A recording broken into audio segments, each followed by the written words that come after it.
Pois é, lá em Ribeirão Preto, alguns moradores já tiveram de deixar as casas por causa do excesso de fumaça, das chamas se aproximando.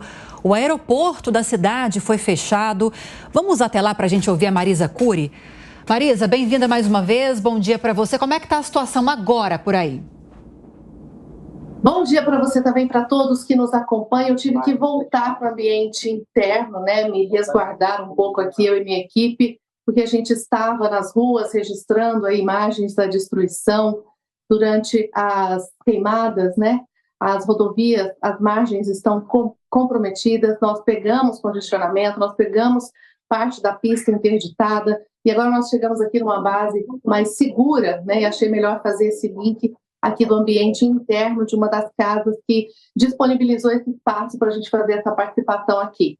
Realmente, o aeroporto Leite Lopes de Ribeirão Preto, fechado para pousos e decolagens, ele está sendo usado como uma base de apoio do governo do estado, dessa força-tarefa de gerenciamento de crise e também pelas Forças Armadas, né, para montarem estratégias e tentar minimizar os impactos de toda essa destruição, de todo esse fogo, de toda essa queimada, de toda essa fumaça que toma conta de municípios aqui da nossa região. Realmente está muito forte ainda o cheiro da fumaça, em função desse rescaldo que fica, né? Muita parte do fogo aí já foi contida, o trabalho dos bombeiros deve ser aqui ressaltado, realmente um trabalho incansável, são realmente heróis, né?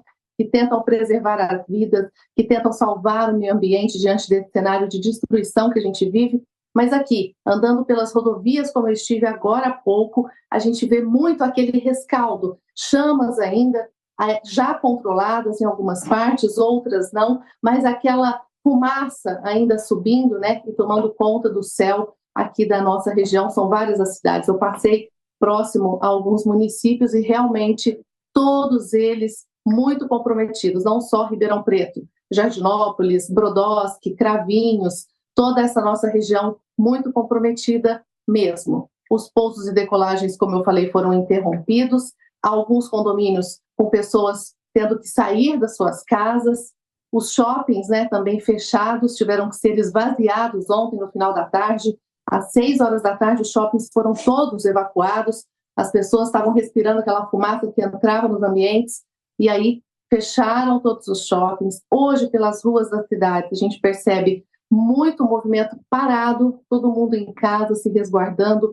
evitando, né, respirar essa fumaça que a gente sabe que é tóxica, que pode trazer aí problemas para a saúde. Então, eu também tive que vir aqui para um ambiente mais seguro, né, porque eu estava próximo, muito próximo às áreas de queimada. Ali na beira da pista, a gente via que o fogo chegou muito, muito perto dos carros, porque ainda tinha marcas do fogo, marcas ali da destruição, muito perto de onde a gente passa pela pista. Então, a gente vai acompanhando, há uma coletiva de imprensa, né, prevista ainda para acontecer no dia de hoje, do governador do estado, do secretário da saúde, que estão vindo para Ribeirão Preto, mas a gente não tem ainda o horário dessa coletiva, e também vai depender se eles vão conseguir chegar, né? A gente ainda não tem essa confirmação, mas há essa previsão de um boletim oficial, de uma coletiva de imprensa. Nós temos também a informação de que o aeroporto Leite Lopes disponibilizou aviões que também vão abastecer alguns aviões, aeronaves da Força Aérea Brasileira com água, inclusive 20 mil litros de água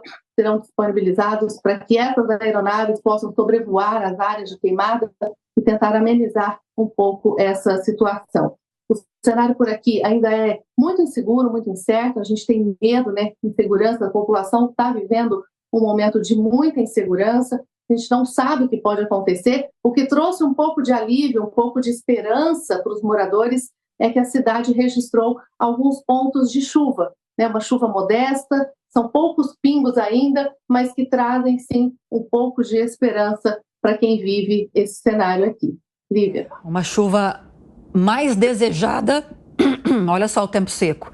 Uma chuva mais desejada do que já seria em situações normais, em dias secos como esses que a gente está vivendo. Teve chuva até significativa aqui na capital paulista, tanto é que os efeitos que a gente tem sentido, Marisa, nesses últimos dias, uma fuligem muito intensa chegando aqui pelos ventos, aqui a capital. Essa fuligem tende agora a dar uma arrefecida nesses próximos dias. Sobre a coletiva do governador que você citou, continua prevista para meio-dia, a gente vai seguir monitorando. falando aqui de São Paulo e peço para que você nos ajude também nessa tarefa. Assim que você tiver mais informações sobre isso, você nos informar aqui no Fast News. Obrigada, viu, pelas informações. Se cuide por aí. Vamos ouvir o Diogo da Luz a respeito disso, porque chama a atenção, né, Diogo? Esses focos de incêndio, eles têm atingido várias cidades aqui da região, várias cidades aqui do estado de São Paulo, mas chama a atenção porque que especialmente nessa região de Ribeirão Preto, esse fogo está assustando mais do que nesses outros pontos. Tem alguma explicação para isso? Muito bem observado, Lívia. A seca, na verdade, está em quase todo o estado de São Paulo de maneira igual. A parte sul do estado um pouco menos, mas o oeste, noroeste, norte e o nordeste do estado estão muito, muito secos mesmo. Mas a região de Ribeirão Preto é onde mais tem cana-de-açúcar nessa época de seca, época da colheita. E quando começa a pegar fogo no canavial, ele corre por uma extensão muito grande e impressiona demais a gente. Tem esse lado muito ruim, muito perigoso.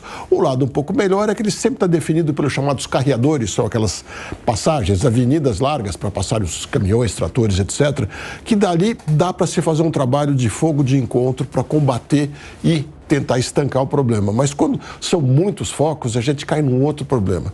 A nossa estrutura, tradicionalmente, para combater esses desastres naturais e contratempos é muito incipiente.